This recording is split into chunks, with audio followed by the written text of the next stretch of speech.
बिस्मिल्लाहिर्रहमानिर्रहीम। पिछले लेक्चर में हमने यूनिफॉर्म डिस्ट्रीब्यूशंस तक जो है वो डिस्कशन की थी।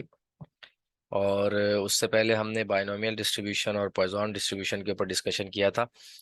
इस लेक्चर में हम नॉर्मल डिस्ट्रीब्यूशन और उससे रिलेटेड कुछ थ्योरम्स और लॉज को जो है वो डिस्कस करेंगे। सबसे पहले हम ये देखते हैं कि नॉर्मल डिस्ट्रीब्यूशन क्या है, इसकी सिग्निफिकेंस क्या है और इसकी इम्पोर्टेंस जो है वो स्टैटिस्टिक्स के अंदर और स्टैटिस्टिकल मेथड्स में जो है वो इसकी इम्पोर्टेंस क्या है। तो बाइनोमियल के केस में हमने देखा था कि अगर हमारे पास रिपीटेड बर्नौली ट्रायल्स हैं तो वहाँ पे हम बाइनोमियल डिस्ट्रीब्यूशन जो है वो यूज़ कर सकते थे, और बाइनोमियल डिस्ट्रीब्यूशन हमने वहाँ पे यूज़ किया, प्रोबेबिलिटीज कंप्यूट की। फिर उसके बाद हमारे पास जो है वो पॉइजन डिस्ट्रीब्यूशन हमने देखा, पॉइजन अप्रोक्सीमेशन टू बाइनोमियल, के जहाँ पे हमारे पास when n is very large तो वहाँ पे हमने Poisson approximation to binomial use किया, ठीक है। और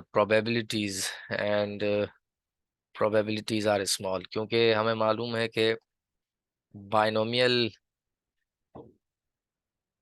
डिस्ट्रीब्यूशन के अंदर जो है हमारे पास फैक्टोरियल के फॉर्म में जो है वो एक्सप्रेशन आता है मैथमेटिकल, और जब n लार्ज होता है तो फैक्टोरियल्स कंप्यूट करना जो है वो डिफिकल्ट होता है। तो हमने उसको फिर पॉइजन से अप्रोक्सीमेट किया, और उसके बाद आ, फिर हमने यूनिफॉर्म डिस्ट्रीब्यूशंस को डिस्कस किया।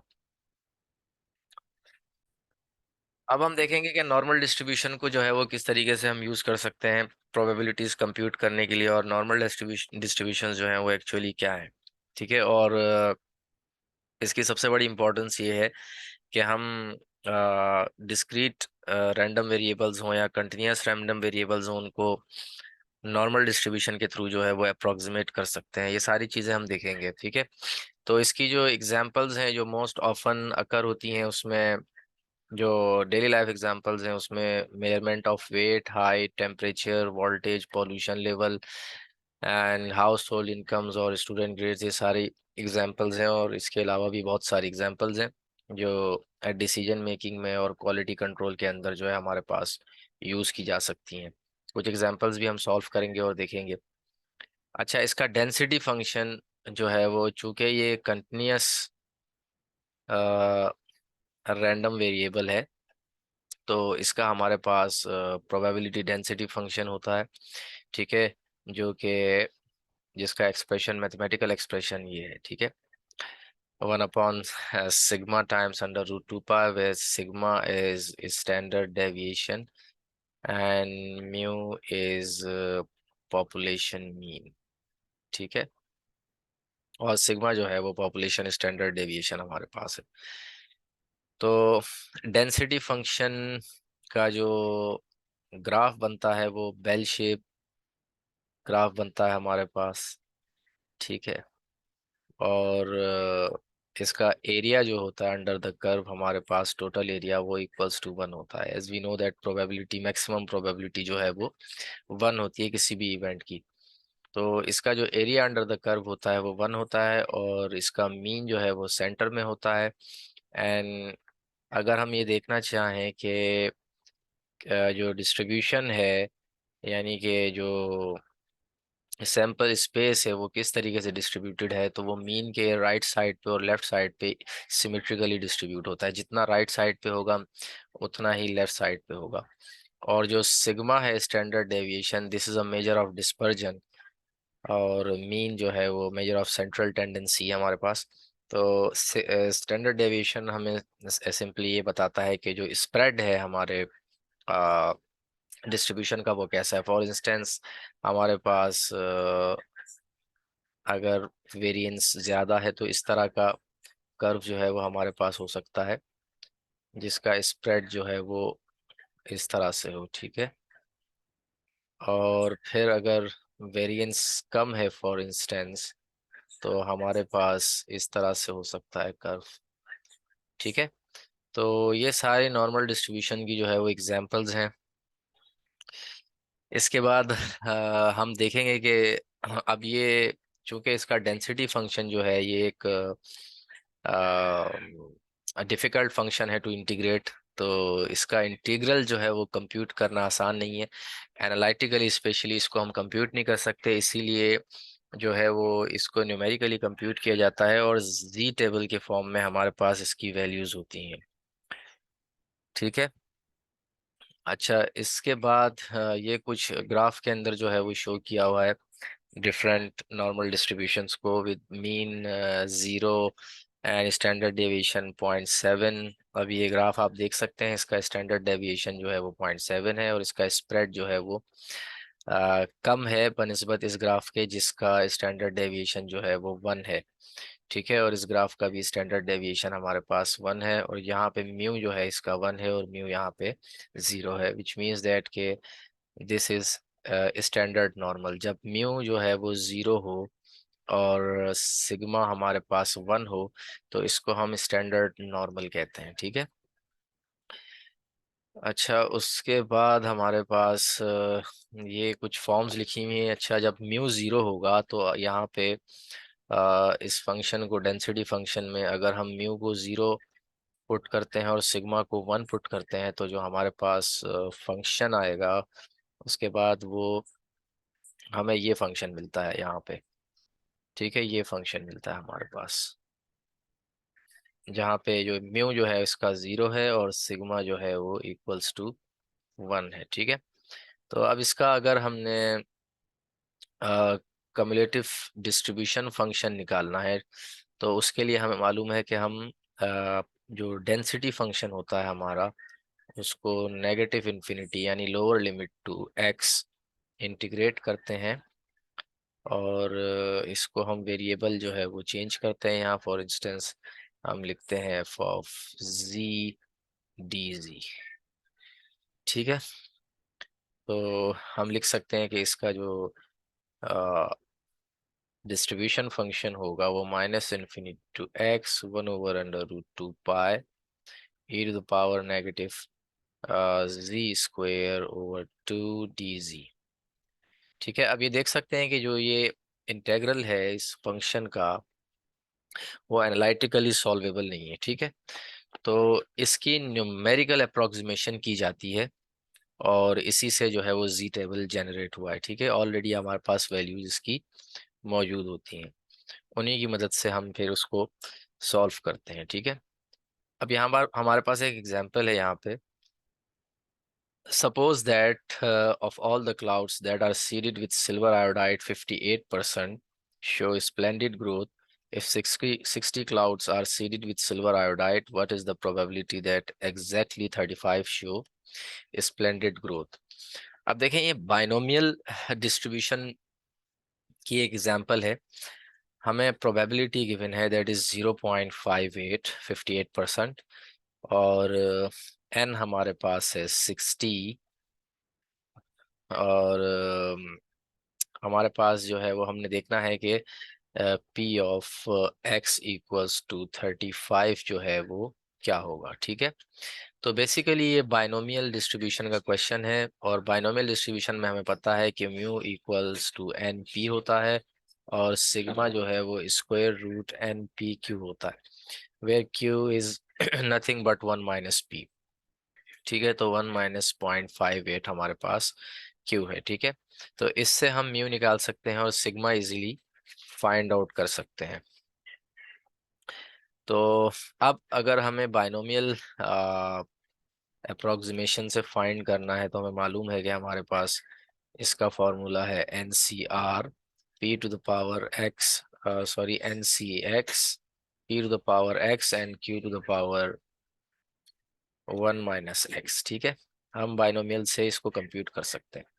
मगर अब हम देखेंगे कि नॉर्मल डिस्ट्रीब्यूशन से हम कैसे इसकी अप्रोक्सीमेशन फाइंड कर सकते हैं। तो हम यहाँ पे यूज करेंगे normal approximation to binomial distribution, normal approximation to binomial distribution.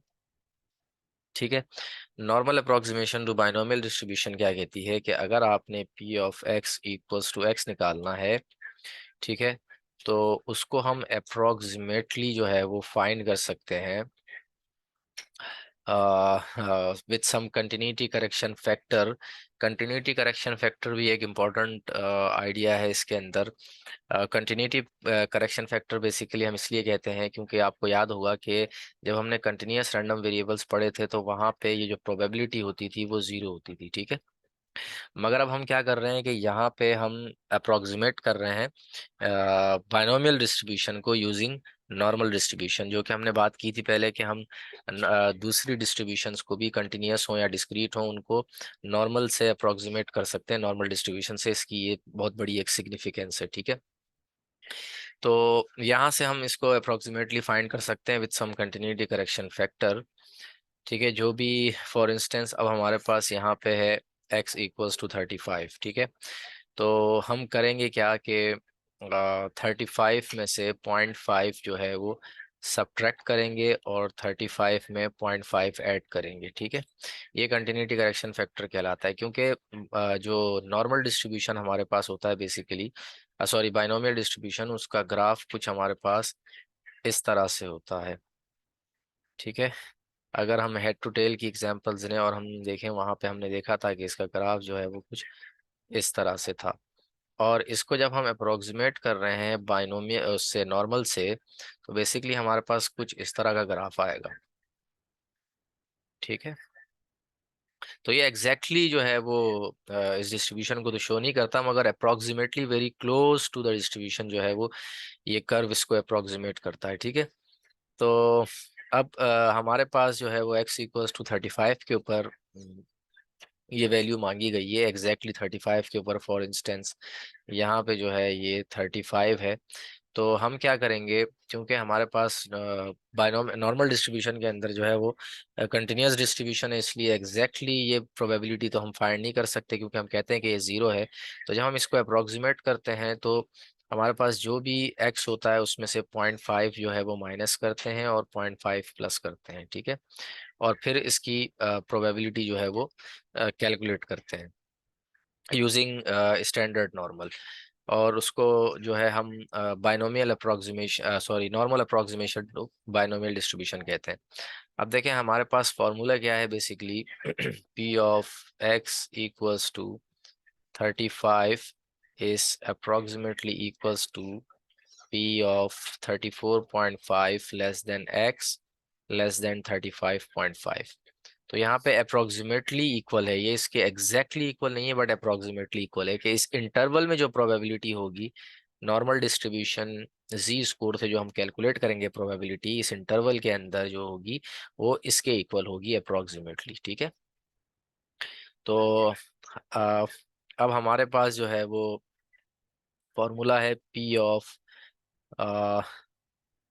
X in between 34.5 and 35.5, ठीक है।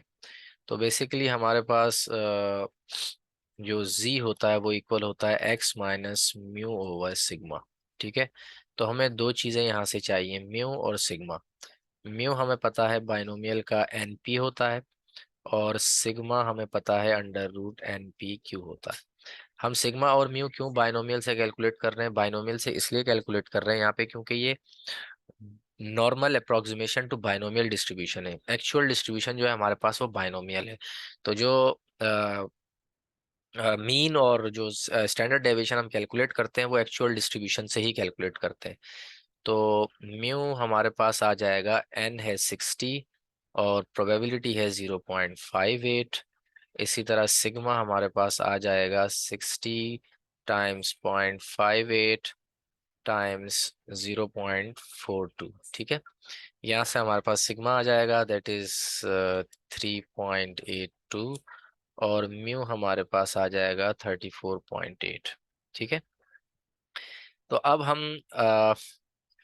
इस यहाँ से हमने प्रोबेबिलिटी कैलकुलेट करनी है, तो अब ये हो जाएगा 34.5 minus mu over sigma, because in center we have x, so we will make it x minus mu और सिग्मा। तो यहाँ पे हमने सब्ट्रैक्ट किया है म्यू और देन सिग्मा से डिवाइड किया है, तो तीनों साइड्स पे हम यही काम करेंगे। माइनस म्यू ओवर सिग्मा, ठीक है। ताकि इन इक्वालिटी को जो है वो इनइक्वालिटी को, यानी इक्वेजन को, सिंपल इन सेंस ये एक इक्वेजन है तो इस इक्वेजन को हमने जो है वो बैलेंस करना है, ठीक है। क्योंकि यहाँ पे हमने x minus mu, sorry, mean को जो है वो माइनस किया और सिग्मा से डिवाइड किया, तो इधर यहाँ पे भी हमें यही काम करना पड़ेगा और यहाँ पे भी हमें यही काम करना पड़ेगा, ठीक है। अब देखें ये जो चीज़ हमारे पास है ये क्या है, स्टैंडर्ड नॉर्मल है, ठीक है, जो कि मैंने ऑलरेडी लिखी थी। तो इसकी जगह मैं लिख सकता हूँ कि पी ऑफ 34.5 माइनस म्यू हमारे पास है 34.8 डिवाइडेड बाय 3.82, जो कि हमारे पास सिग्मा है, is less than Z, is less than 35.5 minus 34.8 divided by 3.82, ठीक है। अब हाँ, इसको जो है हम सॉल्व करेंगे, इनकी वैल्यूज देखेंगे, कैलकुलेटर से इसको सॉल्व करेंगे, इनकी वैल्यूज देखेंगे।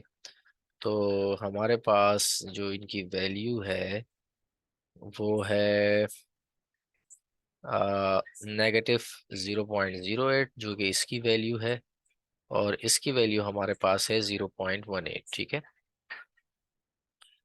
तो अब ये हमारे पास आ गया P of -0.08 less then Z less than 0.18, ठीक है। तो अब हम ये प्रोबेबिलिटी कंप्यूट कर सकते हैं, ये इक्वल होगा simple the value of 0.8 from the Z table minus the value of -0.08 from the Z table, ठीक है। अब हम देखते हैं कि जी टेबल में ये वैल्यूज हम कैसे फाइंड आउट कर सकते हैं। ये हमारे पास जी टेबल है। सबसे पहले आपने क्या करना है, अब आपको ये वैल्यू चाहिए -0.08, ठीक है। तो आप यहाँ पे देखेंगे जीरो कहाँ पे है, अब ये -3.8 है, ये -3.7 और नीचे है। अब देखें -0.0, तो ये है -0.0, ठीक है। देन ये एट आपने यहाँ वाला देखना है, तो इसी कॉलम में आपने सीधे चलते हुए आना है नीचे, ठीक है, 0.08, और इस रो में आपने सीधे चलते हुए आना है, तो आप आके यहाँ पे कन्वर्ज करेंगे 0.4681, 0.4681। तो बेसिकली जो इसकी वैल्यू होगी, जी स्कोर जो होगा इसका वो होगा 0.4681, ठीक है। अच्छा, ये हो गई इसकी वैल्यू। उसके बाद हमें चाहिए फाई ऑफ 0.18, ठीक है, यानी value of Z score of 0.18 चाहिए। तो अब ये नेगेटिव्स का है टेबल हमारे पास, और ये पॉजिटिव्स का है, तो यहाँ पे 0.1 हम देखेंगे, ठीक है। तो अब ये है 0.0, ठीक है, यानी कि ये 0.0, बेसिकली ये 0.18 है, तो 0.1 इसको मैं क्लियर कर लेता हूँ ताकि हम इजीली इसको देख सकें। अब ये है हमारे पास 0.18 की हमें जी स्कोर यानी वैल्यू देखनी है, ठीक है। तो 0.0 एंड 0.1, दिस इज 0.1, और यहाँ पे हमारा 8 है, तो यहाँ से हम स्ट्रेट आएंगे, ठीक है, और इसी कॉलम में नीचे आएंगे और देखेंगे कहाँ कन्वर्ज कर रहे हैं, तो ये है 0.5714, ठीक है, ये इसकी वैल्यू है। तो हमारे पास था probability of -0.08 less than Z less than 0.18 is equals to value of 0.18 minus value of -0.08, ठीक है। इसकी जो है वो मीनिंग ये होती है, ठीक है, ये इसके इक्वल होता है। तो अब यहाँ से आप लिख सकते हैं 0.5714 माइनस 0.4681, ठीक है। ये आपके पास प्रोबेबिलिटी आ जाएगी that x is less then 35, और ये अप्रोक्सीमेट वैल्यू आपके पास आ जाएगी, आप इसको कैलकुलेटर से कंप्यूट कर सकते हैं, ठीक है। तो ये सिग्निफिकेंस है नॉर्मल डिस्ट्रीब्यूशन की, कि हम यानी कि कोई भी डिस्ट्रीब्यूशन अगर हमारे पास है, कोई भी से मुराद ऐसी डिस्ट्रीब्यूशन जिसका जो है वो मीन और उसका वेरिएंस जो है वो फाइनाइट हो, और चाहे वो डिस्क्रीट हो या फिर हमारे पास कंटिन्यूस डिस्ट्रीब्यूशन हो, उसको हम नॉर्मल डिस्ट्रीब्यूशन के थ्रू अप्रोक्सीमेट कर सकते हैं। और नेक्स्ट स्लाइड्स में हम देखेंगे कि बेसिकली इसका प्रोसीजर क्या होता है। ठीक है, अब हमारे पास ये क्वेश्चन है। ठीक है, suppose that the average household income in some country is 900।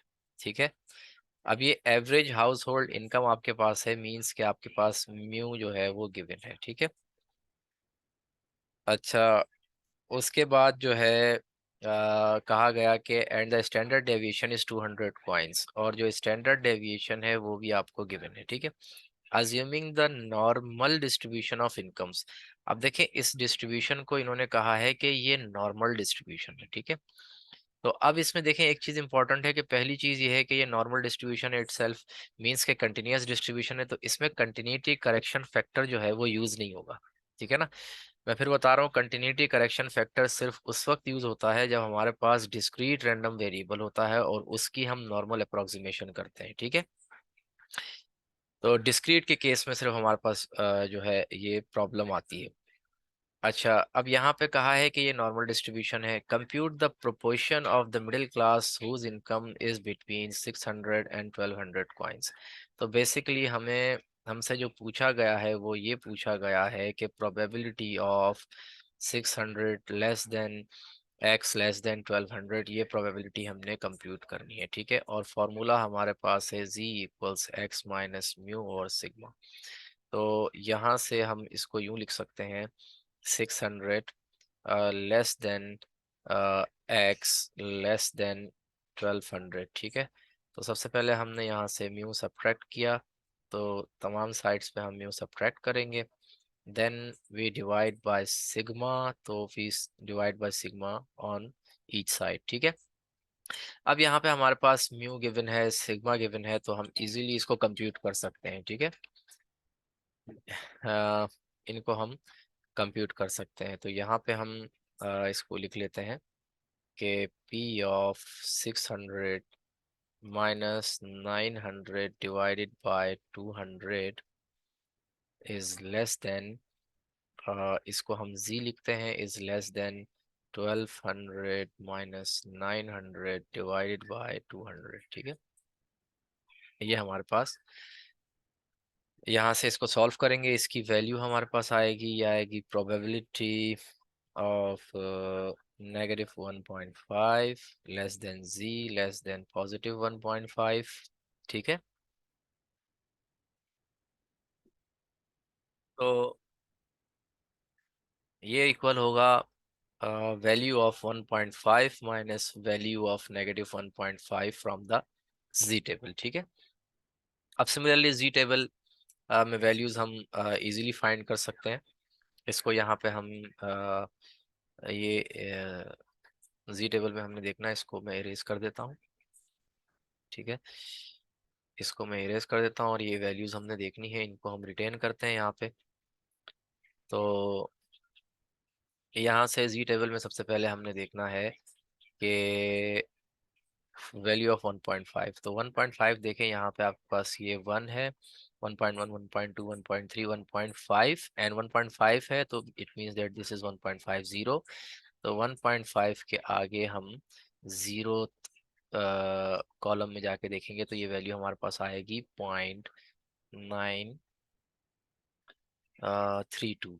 ठीक है, 0.932 minus, and this value of -1.5 is -1.5 यहाँ है, और जीरो कॉलम में हम देखेंगे तो ये हमारे पास है 0.0668।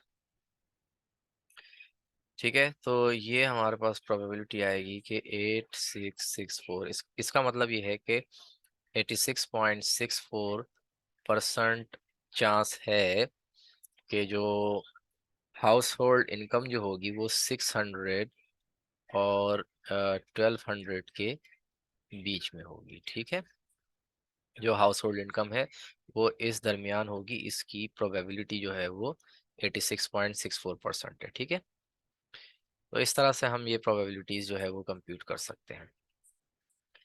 अच्छा, इसके बाद हमारे पास एक और क्वेश्चन है कि the government of the country decides to issue food stamps to the poorest 3%। अब देखें यहाँ पे प्रोबेबिलिटी आपको दी हुई है 0.03।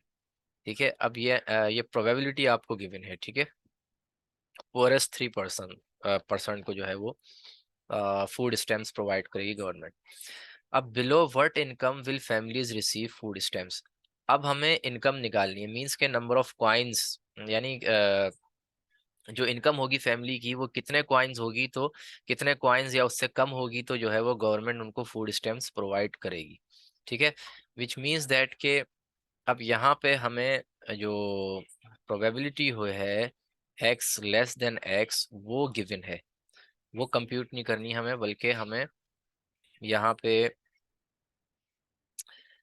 एक्स कंप्यूट करना है। ठीक है, कि ये क्या होगा बेसिकली, कितने कॉइन्स या उससे कम इनकम होगी तो गवर्नमेंट जो है वो फूड स्टैम्प्स प्रोवाइड करेगी। ठीक है, तो ये आपको गिवन है। तो अब हमें पता है this is X minus mu over sigma.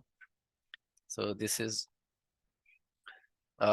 इसको हम जी लिख सकते हैं, it's less than X minus mu over sigma, और दिस इज इक्वल्स टू 0.03, और this is Z. So Z is less than X minus mu mu mu already हमें given था 900।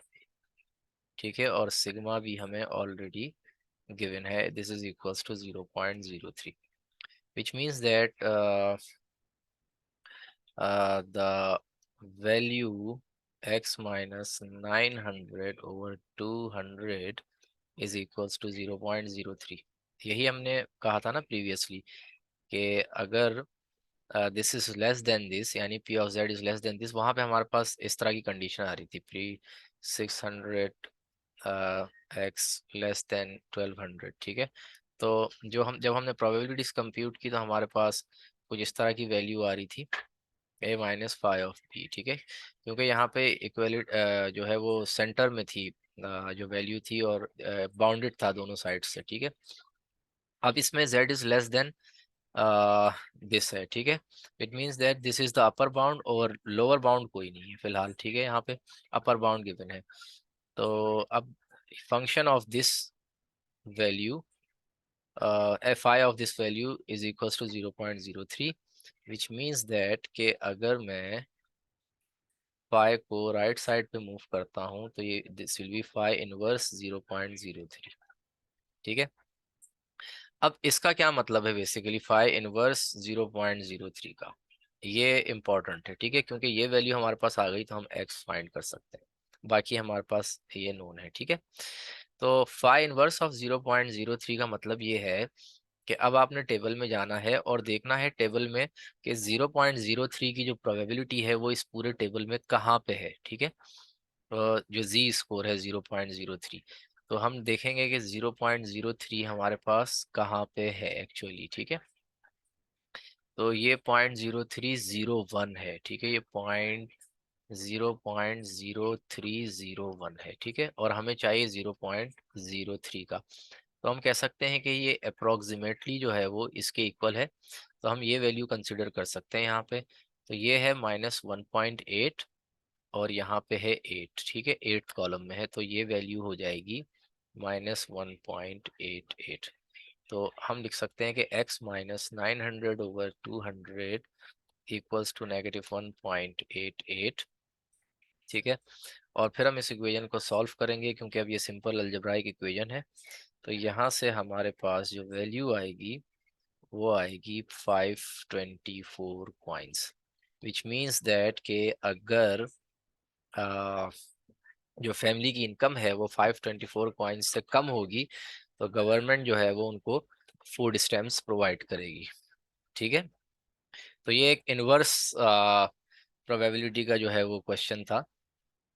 ठीक है, इनवर्स प्रॉब्लम था, यानी जिसमें हमने इनवर्स फाइंड किया है फंक्शन का। पहले हम सिंपली फंक्शन जैसे 0.18 था तो हम जो है वो इस कॉलम से यहाँ से हम कंप्यूट करते थे। ठीक है, लेकिन अब हमारे पास इनवर्स प्रॉब्लम था तो हमने प्रोबेबिलिटी से जो है वो देखा, यानी जी स्कोर से जो है हमने इनवर्स उसका फाइंड किया। ठीक है, जी वैल्यू फाइंड की बेसिकली यहाँ से इस टेबल के अंदर से। तो ये जो है वो एक इम्पॉर्टेंट प्रॉब्लम है, ठीक है। अच्छा, अब law of large numbers. Law of large numbers जो है वो बहुत इम्पोर्टेंट लॉ है, जिसका कॉन्सिक्वेंस है सेंट्रल लिमिट थ्योरम, ठीक है। तो law of large number basically ये कहता है कि आपका जो सैंपल साइज है, सैंपल साइज अगर लार्ज हो जाए, ठीक है, large enough that when n tends to infinity, ठीक है, तो क्या होगा कि जो आपका सैंपल मीन होगा वो पॉपुलेशन मीन के इक्वल हो जाएगा, ठीक है। सैंपल मीन जो है वो पॉपुलेशन मीन के इक्वल हो जाएगा, ये कहता है law law of large number, ठीक है। इसके सिंपल इंटरप्रिटेशन ये है, और इसकी मैथमेटिकल जो एक्सप्रेशन है वो यहाँ पे हम देख सकते हैं। इसको हम समझते हैं कि weak law of large number है सबसे पहले, ठीक है, कि let x1 x2 x3 be a sequence of independent and identically distributed random variables. अब देखें इसका मतलब क्या है कि x1 x2 x3 जो है ये एक सीक्वेंस है of independent and identically distributed random variables. इसका मतलब ये है कि इंडिपेंडेंट मतलब कि हर इवेंट जो है वो एक दूसरे से इंडिपेंडेंट होगा, ठीक है, सबसे पहली बात। ये डिफरेंट इवेंट्स हैं, ठीक है। और डिफरेंट इवेंट से मुराद ये कि नॉट इन अ सेंस के एक event for example coin toss है तो दूसरा डाइस रोल है, नहीं। फॉर एग्जांपल कॉइन टॉस है, ठीक है, आइडेंटिकली डिस्ट्रीब्यूटेड का मतलब ये है कि जो डिस्ट्रीब्यूशन है इनके आइडेंटिकल है। फॉर एग्जांपल अगर आपने बाइनोमियल डिस्ट्रीब्यूशन का है एक सैंपल एक इवेंट, तो दूसरा इवेंट भी जो है वो बाइनोमियल डिस्ट्रीब्यूशन का है, ठीक है। यानी कि हम यूँ समझ सकते हैं, फॉर एग्जांपल आपने कॉइन टॉस किया, एक कॉइन को टॉस किया पहले, ठीक है ना, वो एक इवेंट हो गया आपके पास। फिर आपने दूसरे कॉइन को टॉस किया, वो एक इवेंट हो गया। इसी तरह आपने कॉइन्स को बार बार टॉस किया, ठीक है, 10 दफा, 20 दफा, 25 दफा या 100 दफा, ठीक है, तो वो इंडिपेंडेंट इवेंट्स आपके पास हैं और एक सीक्वेंस जनरेट हो रही है और आइडेंटिकली डिस्ट्रीब्यूटेड भी हैं, ठीक है। तो अगर ऐसा है तो फिर लॉ क्या कहता है कि then probability of this x1 plus x2 plus this plus xn divided by n। अब देखें ये क्या है, ये मीन है, ठीक है, ये एवरेज है। हमें पता है कि मीन हम किस तरह से लेते हैं कि summation x divided by total number, ठीक है। तो ये हमारे पास क्या है, मीन है बेसिकली, ठीक है, ये चीज जो है हमारे पास ये मीन है, ठीक है। यानी कि बहुत सारे सैंपल्स हमने लिए हैं, ठीक है ना, और उन सैंपल्स का हमने क्या किया है, उन सैंपल्स का मीन लिया है।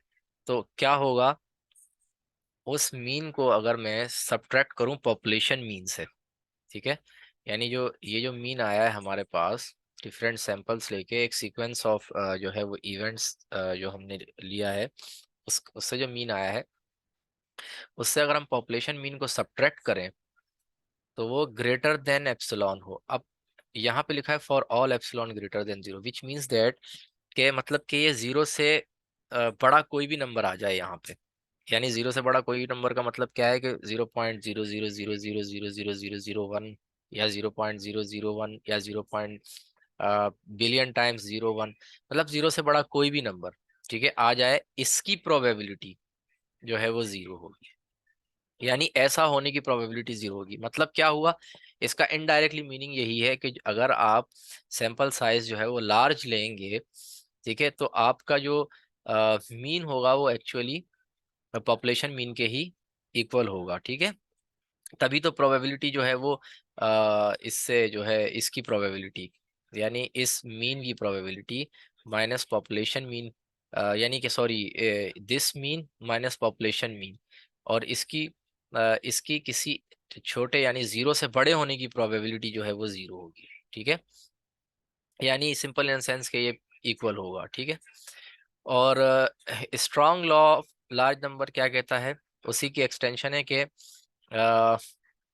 जो प्रोबेबिलिटी है इस मीन की, that is equals to mu, यानी कि इस मीन की प्रोबेबिलिटी इक्वल टू म्यू होगा, वो प्रोबेबिलिटी जो है वो 1 होगी। यानी ये मीन जो है वो पॉपुलेशन मीन के बराबर हो जाए, यानी ये सैंपल मीन जो सैंपल्स हमने लिए हैं ये सैंपल मीन पॉपुलेशन मीन के बराबर हो जाए, इसकी प्रोबेबिलिटी क्या होगी, 1 होगी। ठीक है, तो ये strong law basically same meaning है। अगर ये मीन जो है वो इस मीन के इक्वल होगा, तभी तो दिस माइनस दिस जो है वो मतलब जीरो आएगा ना, जीरो आएगा तभी तो ये ग्रेटर देन एप्सिलॉन नहीं होगा।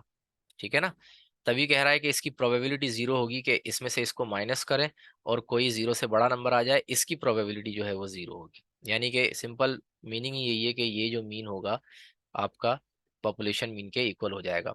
तो यानी कि हम जैसे जैसे सैंपल साइज को बढ़ाते जाएंगे तो हमारा जो सैंपल साइज को बढ़ाते जाएंगे या सैंपल्स हम डिफरेंट सैंपल्स लेंगे, ठीक है, और उन सैंपल्स का मीन लेंगे, तो वो जो मीन हमें मिलेगा वो एक्चुअल पॉपुलेशन मीन के बराबर होगा। और ये सैंपल्स जो हम ले रहे हैं, जाहिर सी बात है लॉ ऑफ लार्ज नंबर है, तो यानी लार्ज जो है वो सैंपल्स होंगे। ठीक है, तो ये एक सिंपल सा कॉन्सेप्ट है, लेकिन इसकी जो है वो दायरे सिग्निफिकेंस है इसके अंदर। इसी से आगे कुछ इसका एक प्रॉब्लम भी है, और problem basically in a sense ये एक डेरिवेशन है। तो अच्छा, उसके बाद हमारे पास है सेंट्रल लिमिट थ्योरम। ठीक है, अब देखें central limit theorem basically law of large number की ही कॉन्सिक्वेंस है। हमने पहले देखा था normal approximation to binomial distribution. Normal approximation to binomial distribution जो है वो एक स्पेशल केस है सेंट्रल लिमिट थ्योरम का। ठीक है, उसी तरह से जिस तरह हमने वहाँ पे प्रोबेबिलिटीज को उसमें इंटरवल्स के बीच में हमने जो है वो देखा था, या क्या कहते हैं, तो इंटरवल में हम देख सकते हैं, फॉर इंस्टेंस इस तरह से देख सकते हैं एक्स लेस देन एक्स, या probability of A less than X less than B. ठीक है, या P of X greater than X. ठीक है ना, इस तरह से इंटरवल्स में हम देखते हैं प्रोबेबिलिटीज को। ठीक है, तो इसी तरह से सेंट्रल लिमिट थ्योरम में भी यही है। सेंट्रल लिमिट थ्योरम बेसिकली ये कहता है कि आप किसी भी डिस्ट्रीब्यूशन को मतलब उसका जिसका ऐसी डिस्ट्रीब्यूशन जिसका मीन और वेरिएंस जो है वो फाइनाइट हो, ये इसकी जो है वो शर्त है। तो फिर क्या होगा, उस डिस्ट्रीब्यूशन को हम नॉर्मल डिस्ट्रीब्यूशन से जो है वो अप्रोक्सीमेट कर सकते हैं। ठीक है, जिस तरह हमने बाइनोमियल को अप्रोक्सीमेट किया था नॉर्मल से, तो अब हम बाइनोमियल के अलावा जो एक्सपोनेंशियल डिस्ट्रीब्यूशन या हाइपर ज्योमेट्रिक डिस्ट्रीब्यूशन या पॉइजन डिस्ट्रीब्यूशन है, या और दूसरी यूनिफॉर्म डिस्ट्रीब्यूशन है, उनको भी हम अप्रोक्सीमेट कर सकते हैं। अच्छा, इसका मैथमेटिकल एक्सप्रेशन जो है वो क्या है, सिमिलरली यहाँ पे भी यही है, sequence of independent and identically distributed random variables हमारे पास हैं। ठीक है, x1 x2 टू xn।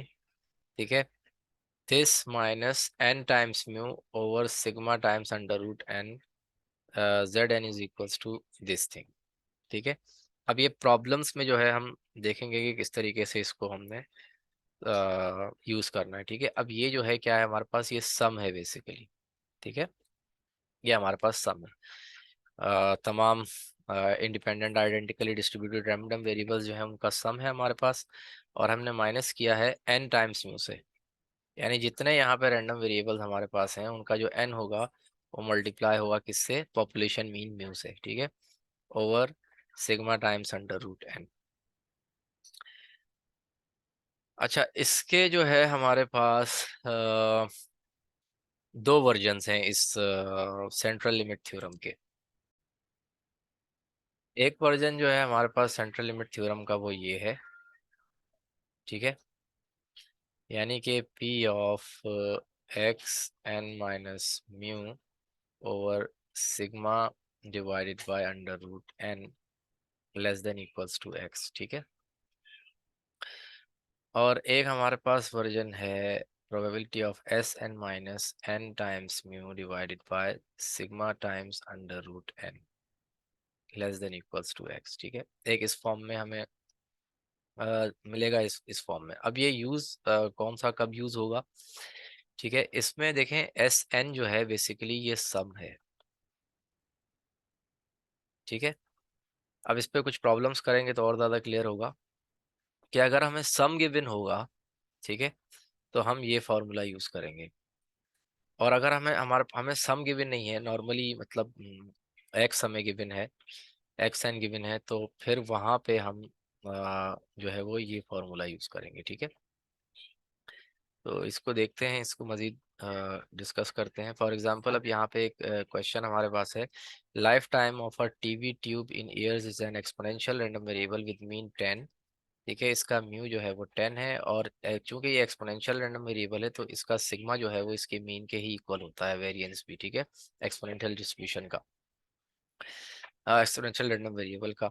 तो what is the probability that average life time of a random sample of 36 TV tubes, अब ये रैंडम सैंपल है 36 टीवी ट्यूब्स का, is at least 10.5, which means that कि हमने ये प्रोबेबिलिटी फाइंड करनी है, ठीक है। P of X less than equals to 10.5। अब देखें एक्सपोनेंशियल रैंडम वेरिएबल जो है हमारे पास कंटिन्यूस रैंडम वेरिएबल का केस है, तो अगेन यहाँ पे हम कंटिन्यूटी करेक्शन फैक्टर जो है उसको यूज नहीं करेंगे, ठीक है, क्योंकि ये कंटिन्यूस डिस्ट्रीब्यूशन है। तो अब इसका मीन हमारे पास है, स्टैंडर्ड डेविएशन हमारे पास है, जो कि फार्मूला की रिक्वायरमेंट ही यही है हमारे पास। फार्मूला है X N minus mu over sigma divided by under root N, ठीक है।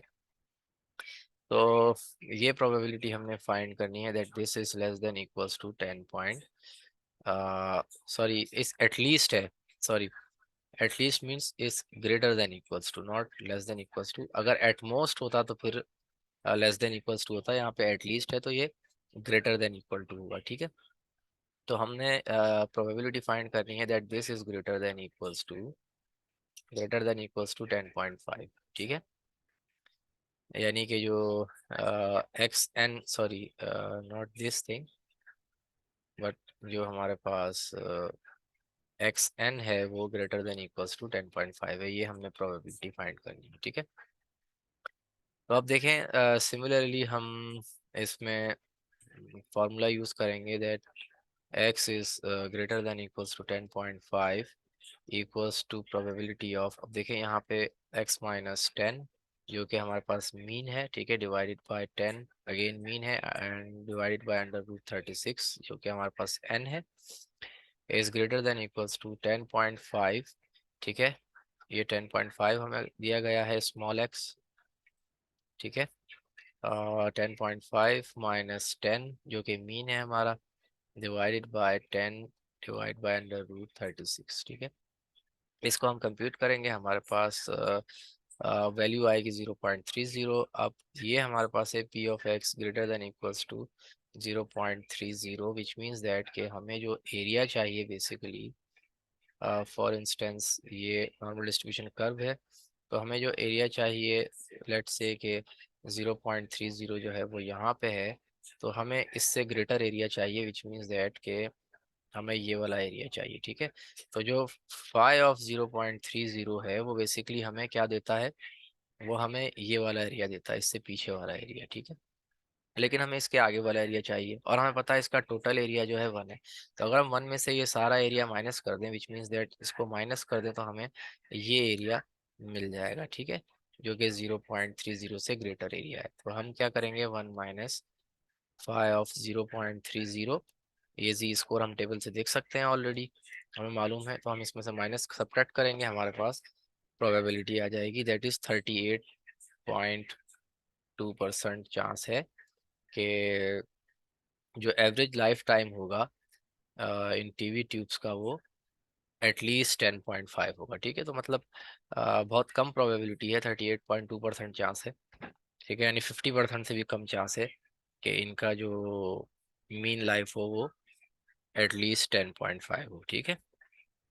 क्योंकि देखें यहाँ पे जो पॉपुलेशन मीन था वो 10 था, ठीक है, और जो हमें मीन गिवन था कि इससे ग्रेटर हो वो 10.5 है, which is greater then the population mean, ठीक है। तो जाहिर है इसकी प्रोबेबिलिटी कम होगी, सही है।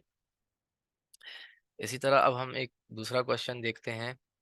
अब यहाँ पे देखें कि elevator, you wait for an elevator whose capacity is 2000 pounds, the elevator comes with 10 adult अब देखें ये आपको जो है ना सम दिया हुआ है 2000 पाउंड्स, ठीक है। यानी कि 2000 पाउंड्स मीन्स के जो एलिवेटर है वो 2000 पाउंड्स जो है वो इसकी लिमिट है। और उसमें जो पैसेंजर्स या मतलब जो उसमें जो एलिवेटर यूज करने वाले लोग हैं, एट अ टाइम 2000 पाउंड से ज्यादा उसका वेट नहीं होना चाहिए। यानी sum of weights of the people जो है वो 2000 या उससे कम होना चाहिए, ठीक है। तो ये बेसिकली सम है, ठीक है। सम गिवन है अब यहाँ पे हमें। तो अब अगर सम हमें यहाँ पे गिवन है तो फिर हमारे पास जो फॉर्मूला है S N minus N mu over sigma under root N, ये फॉर्मूला हम यूज करेंगे, ठीक है। और ये कहा हुआ है the elevator comes with 10 adult passengers, suppose your own weight is 150 pounds. अब 10 एडल्ट पैसेंजर्स जो हैं वो यहाँ पे आ रहे हैं, ठीक है, एलिवेटर के अंदर। And you heard that the human weights are normally distributed with mean 165 pounds. और जो मीन है यहाँ पे पॉपुलेशन का वो है 165 पाउंड्स, ठीक है। ये पॉपुलेशन मीन हमें मालूम है। And the standard deviation is 20 pounds, और जो स्टैंडर्ड डेविएशन है वो 20 पाउंड्स है। Would you board this elevator or wait for the next one. अब देखें ये जो है वो बेसिकली जो क्वेश्चन है ये इस तरह का है कि आप यानी ये देखना चाहते हैं क्या ये एलिवेटर ओवरलोडेड है, होगा या नहीं होगा आपके एलिवेटर में बैठने से, ठीक है ना। तो क्या ये लिमिट क्रॉस होगी या नहीं होगी, इसकी प्रोबेबिलिटी कितनी है, ठीक है। इस लिमिट के क्रॉस होने या ना होने की आप दोनों निकाल सकते हैं, ठीक है। तो जाहिर है अगर होने की आ जाए या ना होने की आ जाए तब भी आप डिसीजन ले सकते हैं। तो बेसिकली डिसीजन मेकिंग है ये यहाँ पे कि ये एप्लीकेशन आपको नज़र आ रही है स्टैटिस्टिक्स की, कि डिसीजन मेकिंग के अंदर आप देख रहे हैं कि नॉर्मल डिस्ट्रीब्यूशंस को जो है वो आप यूज़ कर रहे हैं, ठीक है। तो ये बेसिकली डिसीजन मेकिंग का प्रॉब्लम है। आपने डिसीजन लेना है कि आपने एलिवेटर के अंदर जो है वो अ, जाना है या नहीं जाना, ठीक है।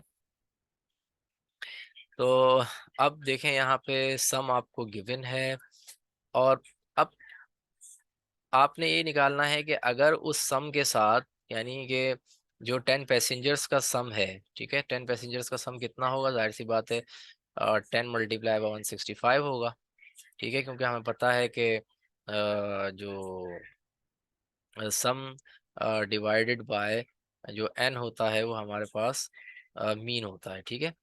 तो अगर हमें सम चाहिए तो हमें n टाइम्स मीन लेना होगा। तो n टाइम्स मीन हमारे पास कितना आ जाएगा 1650, ठीक है। ये यानी कि ऑलरेडी जो है वो आप ये कह सकते हैं कि 1650 पाउंड्स जो है वो एलिवेटर में है। बट ये देखना है कि जो यहाँ पे जो मीन आपको गिवन है बेसिकली पॉपुलेशन मीन 165 पाउंड, ये पूरी पॉपुलेशन का मीन है। तो अब एलिवेटर में जो लोग हैं जो 10 पैसेंजर्स एलिवेटर के अंदर हैं उनका टोटल वेट ज्यादा भी हो सकता है। जरूरी नहीं है कि उनका जो है 165 मल्टीप्लाई बाय 10 1650 ही हो, ठीक है ना। ज्यादा भी हो सकता है क्योंकि एक छोटा सा सैंपल है पॉपुलेशन के अंदर से, ठीक है। तो इसीलिए अब प्रोबेबिलिटी हमने कैलकुलेट करनी है।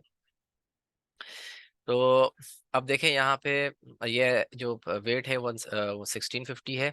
और अगर इसमें आपका भी वेट जो है वो ऐड कर लिया जाए जो कि 150 पाउंड्स है, तो बेसिकली ये हो जाएगा 1650 प्लस 150, जो कि हमारे पास आ जाएगा 1800, ठीक है। तो बेसिकली 1800 पाउंड्स का जो वेट है अगर एलिवेटर में होगा, ठीक है, यानी हो सकता है। क्योंकि अगेन मैंने कहा कि ज़रूरी नहीं है कि उनका वेट जो है वो 1650 ही हो, उन तमाम का वेट, क्योंकि ये पॉपुलेशन का मीन है।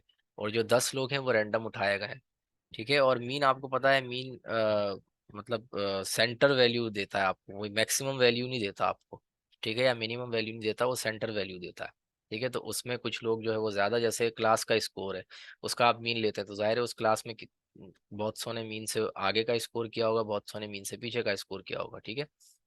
तो इसी तरह से यहाँ पे आपके पास बेसिकली क्या है, मीन है, ठीक है।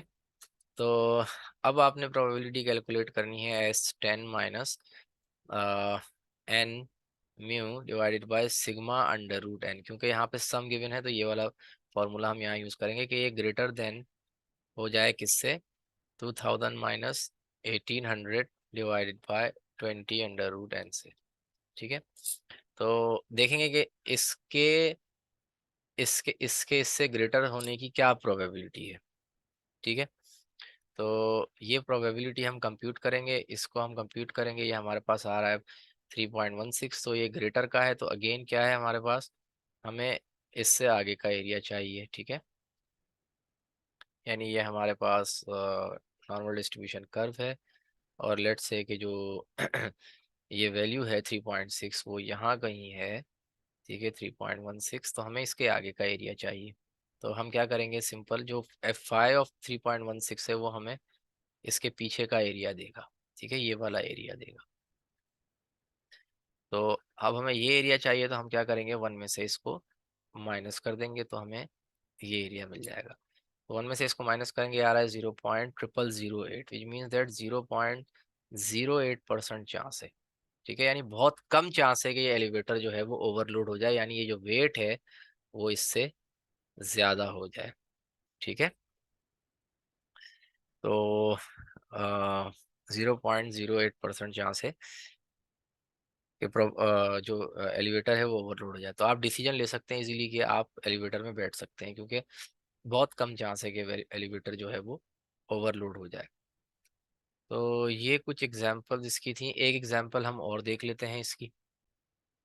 अब देखें, एक प्रॉब्लम और है हमारे पास के एलोकेशन ऑफ डिस्क स्पेस। ठीक है, a disk has free space of 330 megabytes. It is likely to be sufficient for 300 independent images. ठीक है, if each image has expected size of 1 megabyte, which means that के expected size आपको given है, जो कि आपके पास मीन है। ठीक है, मीन आपके पास 1 है, with standard deviation of 0.5 megabytes. ठीक है, स्टैंडर्ड डेविएशन 0.5 मेगाबाइट्स आपके पास है। ठीक है, अब देखना ये है कि 300 इंडिपेंडेंट इमेजेस को जो है वो ये कैप्चर कर सकता है या नहीं कर सकता, 330 मेगाबाइट्स जो फ्री स्पेस है, और ईच इमेज का एक्सपेक्टेड साइज आपको दिया हुआ है। ठीक है, अब ये जो 330 है जो बेसिकली आपके पास ये सम है टोटल आपके पास स्पेस है। ठीक है, तो अब जो हमारे पास वर्जन यूज होगा इसमें वो सम